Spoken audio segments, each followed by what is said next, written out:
Hello, good morning to all of you. देखिए, आज का हमारा टॉपिक है that is the combination of resistance. Combination of resistance में दो टाइप आते हैं आपके। First one is series combination. तो सीरीज़ कम्बिनेशन को हम डीपली स्टडी करते हैं यहाँ पे। इससे पहले आपने कैपेसिटर का किया था कम्बिनेशन, जिसमें हमने सीरीज़ कम्बिनेशन ऑफ कैपेसिटर और पैरेलल कम्बिनेशन ऑफ कैपेसिटर पढ़ा था। सेम उसी तरीके का है, फेनोमेना सेम है, बट यहाँ पे उनका रिजल्ट थोड़ा सा डिफरेंट हो जाएगा। तो देखिए किस तरीके से सीरीज़ कम्बिनेशन करते हैं यहाँ पे। सीरीज़ कम्बिनेशन की जो डेफिनेशन होती है कि किस तरीके से हम कह सकेंगे कि जो हमारे पास गिवन सर्किट है वो सीरीज़ कम्बिनेशन है या पैरेलल कम्बिनेशन है। तो सीरीज़ कम्बिनेशन की डेफिनेशन बनती है, if a number of resistance are connected end to end so that same current flow through the each of them. यहाँ पे एक लाइन बोली गई है, same current flow through the each of resistance, same current flow through the each of them. यहाँ से ये तो कंफर्म हो गया कि जो सीरीज कम्बिनेशन में करंट फ्लो करता है वो क्या होगा, यहाँ पे आई क्या होता है, यहाँ पे कांस्टेंट, यानी सेम करंट फ्लो कर रहा है यहाँ पे।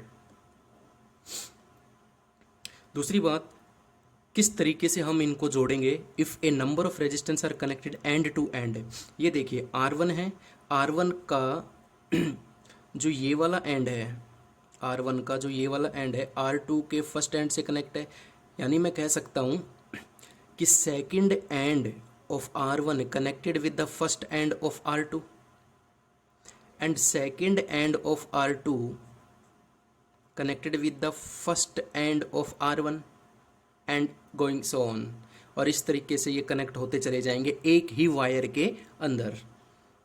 तो इस तरीके से हम कह सकते हैं। यहाँ मैं सिंपल तरीके में बोलूँ, जहाँ पर करंट को डिफरेंट पाथ ना मिले फ्लो करने के लिए, वो सीरीज कम्बिनेशन कहलाता है। ठीक है, तो इसको किस तरीके से हम करेंगे, देखिए पोटेंशियल मैंने V यहाँ पे कनेक्ट कर रखी है, ये तीनों R1 R2 और R3 रेजिस्टेंस कनेक्ट कर रखे हैं सीरीज़ में V वोल्ट पोटेंशियल डिफरेंस के साथ। जैसे ही यहाँ से I करंट फ्लो करेगा तो ये I R1 R2 और R3 तीनों में सेम करंट फ्लो करता हुआ I नाम का ही करंट वापस बैटरी में आ जाएगा, या जो भी तुमने सेल वेल लगा रखी है उसमें आ जाएगा। लेकिन यहाँ पे देखिए कि पोटेंशियल अलग अलग है। पोटेंशियल जब जब करंट किसी रेजिस्टेंस में से पास आउट करेगा तो वहाँ पर पोटेंशियल ड्रॉप होती है, ये आपको पता होगा।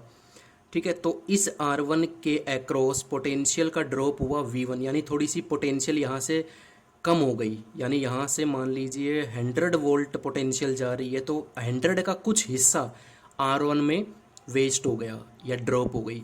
फिर बची हुई वोल्टेज आगे जाएगी, उसका कुछ हिस्सा R2 में वेस्ट हो जाएगा और बचा हुआ हिस्सा R3 में वेस्ट हो जाएगा।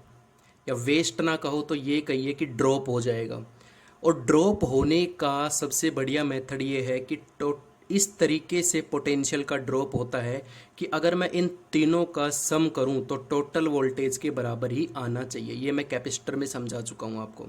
मान लीजिए 100 वोल्ट है तो यहाँ पे 20 वोल्ट पोटेंशियल ड्रॉप आ गए, यहाँ पे 40 वोल्ट पोटेंशियल ड्रॉप आ गए, यहाँ पे 40 वोल्ट पोटेंशियल ड्रॉप आ गए।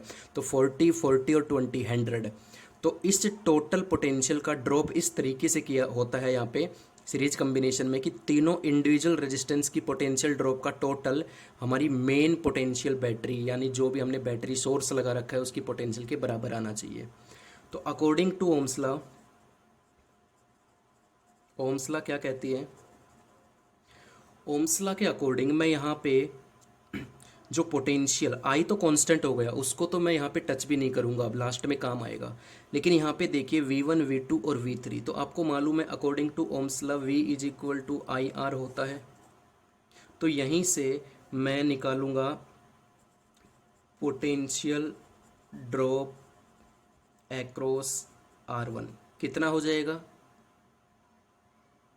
पोटेंशियल ड्रॉप एक्रॉस R1, इसको मैं V1 नाम देता हूँ और उसका फाइनल रिजल्ट क्या आएगा IR1। सेम इसी तरीके से potential drop across R2 that is IR2 and potential drop across R3 that is IR3। साफ तौर पे देखने को मिल रहा है current does not will be change, लेकिन रेजिस्टेंस जो गिवन है अलग अलग रेजिस्टेंस है, तो उन रेजिस्टेंस के अंतर्गत पोटेंशियल भी अलग अलग ड्रॉप हुई है, लेकिन करंट यहाँ पे क्या हो रहा है, सेम हो रहा है। अब ज़रा ध्यान से देखना, अगर मैं इस पूरे सर्किट को एक इक्विवेलेंट सर्किट में कन्वर्ट कर दूं, तो देखिए किस तरीके से हम इक्विवेलेंट सर्किट में कन्वर्ट करेंगे। इस तीनों रेजिस्टेंस को सोल्व करने के बाद मैंने इनको एक सिंगल रेजिस्टेंस में कन्वर्ट कर दिया, and that resistance is known as equivalent resistance R E. ये जो हमारी मेन सोर्स कनेक्ट है वो है, और यहाँ से आई करंट फ्लो करता है। तो अब देखिए यहाँ पे हमारे पास V1, V2 और V3 आ चुकी है, IR1, IR2 एंड IR3। तो ये देखिए R E is the equivalent resistance of series combination.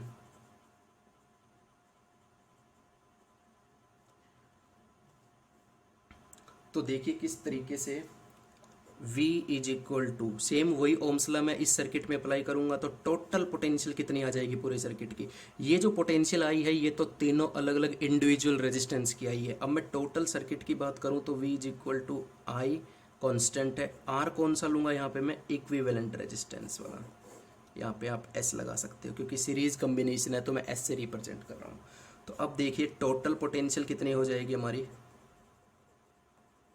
Total potential of circuit, total potential कितनी हो जाएगी, तो टोटल पोटेंशियल हो जाएगी V is equal to V1 plus V2 plus V3। ये मैं पहले ही बता चुका हूँ कि ये पोटेंशियल इस तरीके से ड्रॉप होती है कि इंडिविजुअल रेजिस्टेंस की पोटेंशियल का टोटल हमारी मेन सोर्स के बराबर आए। ठीक है, तो ये फॉर्मूला बिल्कुल सिंपल सा है, V1 plus V2 plus V3। ये चीज़ें आप नॉर्मली 10th क्लास में पढ़ के आए हो।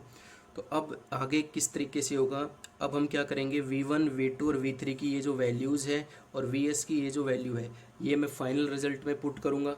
तो क्या रिजल्ट आएगा हमारे पास, चलिए देखते हैं। तो देखिए Vs is equal to V1 plus V2 plus V3, इस तरीके का था result.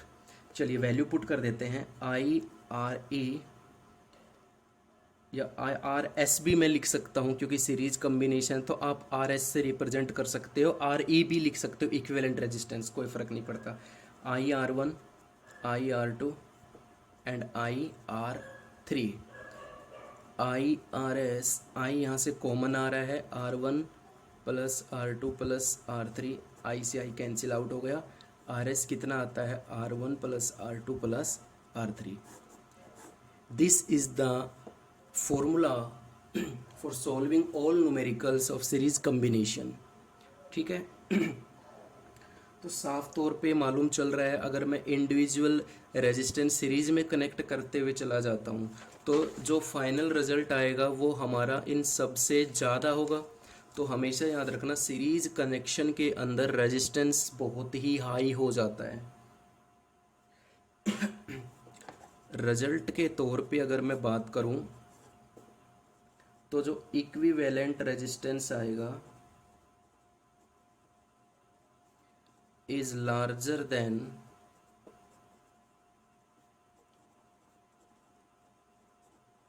The largest individual resistance. क्या मतलब हुआ इसका, equivalent resistance is larger than the largest individual resistance. मान लीजिए मैंने यहाँ पे 3 रेजिस्टेंस जोड़ रखे हैं, ठीक है, ये है 2 ओम का, ये है 5 ओम का, ये है 7 ओम का। तो इनका जब मैं इक्विवेलेंट निकालूंगा 2 प्लस 5 प्लस 7 तो किसके बराबर आएगा, 14 ओम। तो यही बात यहाँ पे बोली गई है, equivalent resistance is always greater than the largest individual. इन तीनों में से लार्जेस्ट कौन सा है, 7 ओम। तो 7 ओम से भी ज़्यादा हमारा इक्विवेलेंट रेजिस्टेंस आएगा। तो ये फर्स्ट रिजल्ट हो गया हमारा। और यहाँ पे टोटल पोटेंशियल ड्रॉप जो होती है, या हम कह सकते हैं कि इक्विवेलेंट जो रेजिस्टेंस आया है हमारा वो किसके बराबर आया है, इक्विवेलेंट रेजिस्टेंस किसके बराबर है, sum of the all individual resistance, sum of all individual resistance. तो ये है सीरीज कॉम्बिनेशन का मेथड, इस तरीके से आपने 10th में पढ़ा होगा। यही फॉर्मूला फाइंड आउट करते हैं हम 10th क्लास में, वही अब है, बस थोड़ा सा मॉडिफाई होंगे न्यूमेरिकल्स के तौर पे यहाँ पे। तो ये तो था हमारा सीरीज़ कम्बिनेशन। अब हम करते हैं पैरेलल कम्बिनेशन।